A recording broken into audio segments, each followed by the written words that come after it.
Hello student, welcome to digital classes. This video is for class 8 and this is the third part for chapter number 11, force and pressure. In this video I covered the atmospheric pressure. In the previous two video I almost covered the chapter number 11, force and pressure. Now let us discuss about atmospheric pressure. This is the chapter number 11 and this is the third part of this chapter. Now we are going to discuss about pressure of gases. Gases exerting pressure. We know that there are many gases like nitrogen, oxygen, carbon dioxide in the atmosphere. When these gases come in contact with a substance, there is a collision of molecule of gases with molecule of substance. This causes air pressure. We know that all gases exert pressure. Air is a mixture of gases, so air also exerts pressure on everything on the earth. The pressure exerted by air at any point on the earth is called atmospheric pressure at that point. Now let us understand with the help of example 1, inflating a balloon. When we inflate balloon, air comes inside the balloon because of pressure exerted by the molecules of air on the balloon. Due to this, balloon inflates. We have to close its mouth. If we do not close its mouth, the air escape out. This shows that air has pressure.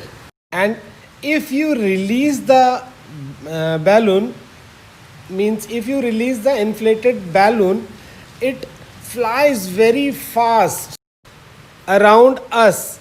So many times, maybe I think it happens with anyone or not. You will, or if you want, you will check. First inflate the balloon and then release. You will see the air. You will see the balloon quickly rises in float in the air, and balloon take the random path. It shows that air has pressure. Now the example number 2, filling air in bicycle tires. When air is filled into the bicycle tires by using a pump, the tire tube gets hard because of the pressure exerted by the molecules of the air on tire tube of bicycle. If bicycle tires get punctured, air escapes very fast. This shows that air has pressure. Whenever you fill air in your bicycle tube or tire, you may see the rise in the bicycle. This shows that air has pressure. Pressure of gases.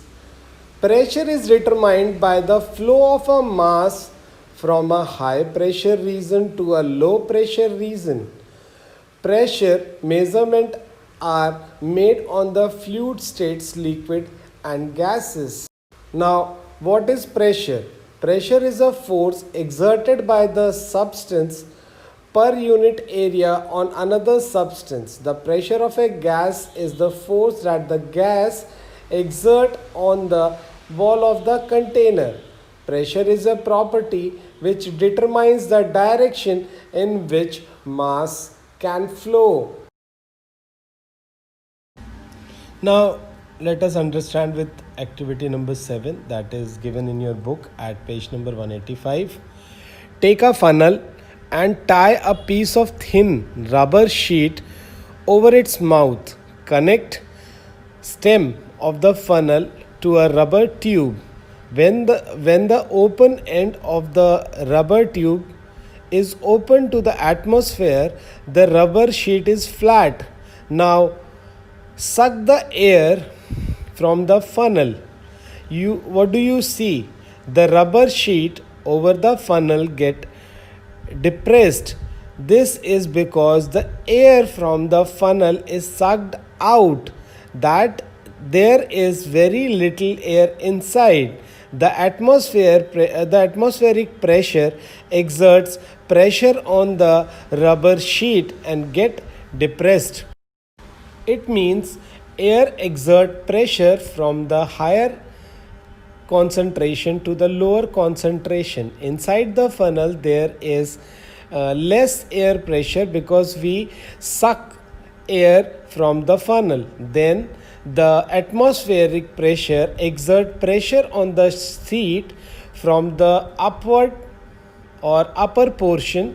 Then you may see the depression of rubber sheet from the upper end. You will see in the figure also equal pressure on both the sides of the rubber sheet. Then the rubber is flat. If there is a low air pressure inside the funnel, then the depression is visible from the top end. Now see the next activity, that is activity number 8. Pour a little water in an empty tin can and heat it over a burner until boiling. Allow the water to boil for a few minutes. Seal the can with its cap and remove it from the burner. Allow it to cool under running water from a tap. What do you see? The can get deformed. For an empty can, the air pressure inside and outside is same. When air is filled in the can and boil the water, steam pushes the air out and the space inside the can is filled with steam. On cooling, these steam get condensed to form water again and the pressure inside the can get lowered. Then the can get deformed under the action of high air pressure from the outside. It means when we heat the can filled with water, it forms steam, and steam pushes the air whatever inside the can. Then we close the can and allow to cool under tap water or cold water. Then the steam condenses to form water again and the pressure inside get lowered because there is less air inside the can, and the pressure from the outside means the atmospheric pressure from the outside is high, so it crushed the cane. Okay, now I give you one more example. The drinking of a liquid with the help of a hollow straw is also based on the pressure exerted by the atmosphere on the surface of the liquid. When sucked through a hollow straw, the liquid rises and the straw, due to difference in the pressure of the air inside and outside the straw, the water rises up. See, when liquid rises into the straw due to the partial vacuum created inside the straw, the air pressure on that liquid is more as compared to the liquid within a straw. So, the air pressure pushes the liquid towards the straw and the liquid comes to our mouth. Now, see the inflated balloon. I will explain about this. When you inflate a balloon, why do you have to close its mouth? What happens when you open the mouth of an inflated balloon? Suppose you have a balloon which has hole. Would you be able to inflate it? If not, why? Can we say that air exerts pressure in all directions? Do you recall what happened to the air in the bicycle tube when it has a puncture? Do these observations suggest that air exerts pressure on the inner wall of the inflated balloon or a tube? So we find that gases too exert pressure on the wall of the container. In gaseous state, the particles are very far apart because there is very less or least force of attraction between the particles. The particles move about randomly at high speed. Due to this random movement, the particle hit each other and also the wall of the container. The pressure exerted by the gas is because of this force exerted by the gas particle per unit area on the wall of the container. I think now you are able to understand why the gas hit the wall of the container. You will take another example like a cylinder, empty cylinder. There is a gas, and gas there is very less force of attraction between their particles, so they can move in any direction, means in random motion. So they hit the wall of the container. Now the fast moving gas molecules collide with one another and with the wall of the container. The air pressure arises due to the constant collision of the tiny molecules of the gas present in the air with the wall of the container that it is enclosed. If a certain mass of air is compressed into a smaller volume, then the number of collision of air molecule per unit area increase, and hence the pressure exerted by air goes up.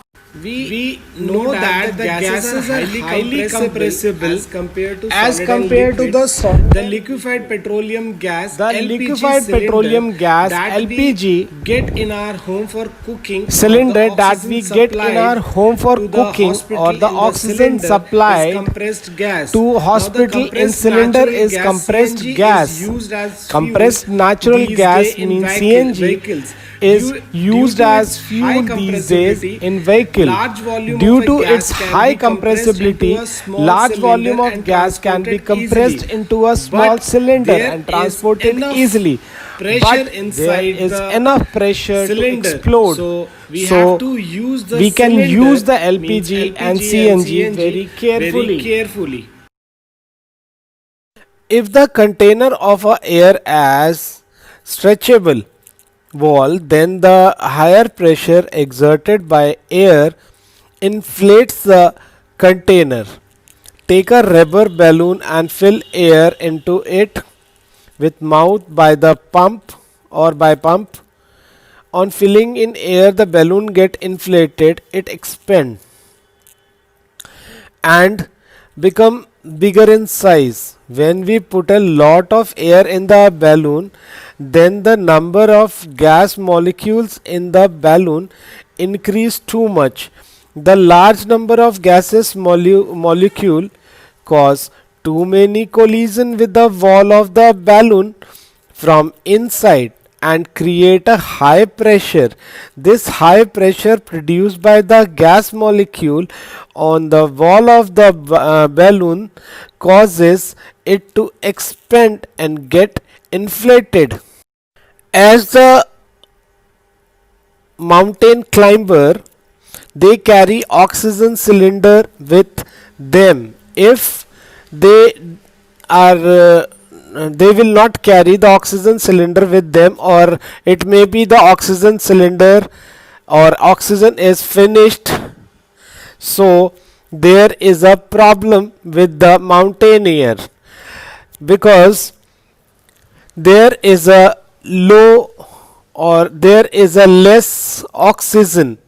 When we go high, the oxygen level is low, but because of the atmospheric pressure on us is more, because there is insufficient oxygen in our body.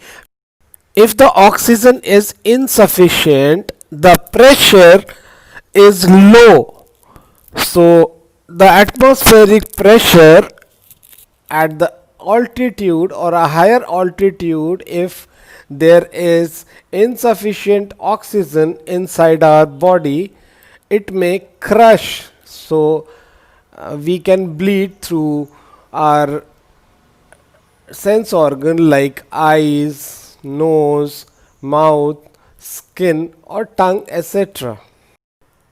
Now I think you will understand about the pressure exerted by air, how much pressure in air. Atmospheric pressure. We know that there is air all around us. The envelope of air is known as atmosphere. The atmospheric air expands up to many kilometers above the surface of the earth. The pressure exerted by the air is known as atmospheric pressure. We know that the pressure is force per unit area. If we image a unit and a very long cylinder standing on it filled with air, then the weight of the air in this cylinder is the atmospheric pressure. I repeat, we know that the pressure is the force per unit area. If we image a unit area and a very long cylinder standing on it filled with air, then the weight of the air in this cylinder is the atmospheric pressure. Pressure is defined a force per unit area. With gases, the force comes from the gas molecules hit the side of the container. Air pressure is measured with an instrument called barometer. Pressure is directly measured with a device called a barometer, invented by Evangelista Torricelli in 1608-1647. This mechanism operates similarly as the balance, using mercury as the standard weight. You can easily make a simple barometer. This is the activity number 9 in your book, page number 186. Take a 1 meter long thin glass tube closed at one end, fill it completely with mercury, remove air bubbles if any by tapping the tube. Close the open end to the tube with your thumb and invert it into a through containing mercury. Hold the tube containing mercury vertically with the help of a stand. Mercury level inside the tube drops and then stay at the certain fixed level. This space above the mercury is empty. There is no air in that space, that is, there is a vacuum in the tube above mercury level. The height of the mercury column from the level of mercury in the throw is a measure of the atmospheric pressure. At sea level, the mercury in the tube is 76 centimeter above the level of mercury in throw. Thus, the pressure equivalent to 76 centimeter or 760 mm high column of mercury is called 1 atmospheric pressure. The height of the mercury column in a tube does not depend upon the shape, size and tilt of a tube. Another mercury barometer is 14th barometer. Aneroid barometer does not employ mercury or any other barometric liquid. It is direct reading barometer. Atmospheric pressure decrease with altitude, that is, it decrease as we go up in the atmosphere. On the other hand, the pressure exerted by liquid increase with depth. How large is the atmospheric pressure? 1 square centimeter means 1 centimeter square area at the ground level experience a force due to nearly 1 kg of air. The area of your palm is about 100 centimeter square, so your palm when held horizontally is being exerted by a force due to 100 kg of the air. This force is nearly equal to the weight of 2 or 3 boys of your age, but you do not feel this force on your palm. This is because the atmospheric pressure above and below the palm is equal. Mountaineers at high altitude, I already told this. Mountaineers at high altitude sometimes experience bleeding through their nose. Why mountaineer carry oxygen cylinder with them? Mountaineer carry an oxygen cylinder along with them. It is because when they climb mountain, as altitude increases, the amount of oxygen level in the atmosphere air decreases. As trees are not found at higher altitude, as a result mountaineers suffer from dizziness. It can also leads to hypoxia. Hypoxia is a condition wherein a region of the body is deprived of suffering sufficient supply of oxygen at the tissue level. Hence, to avoid such issue arising due to the insufficient oxygen, mountaineers carry oxygen cylinder with them.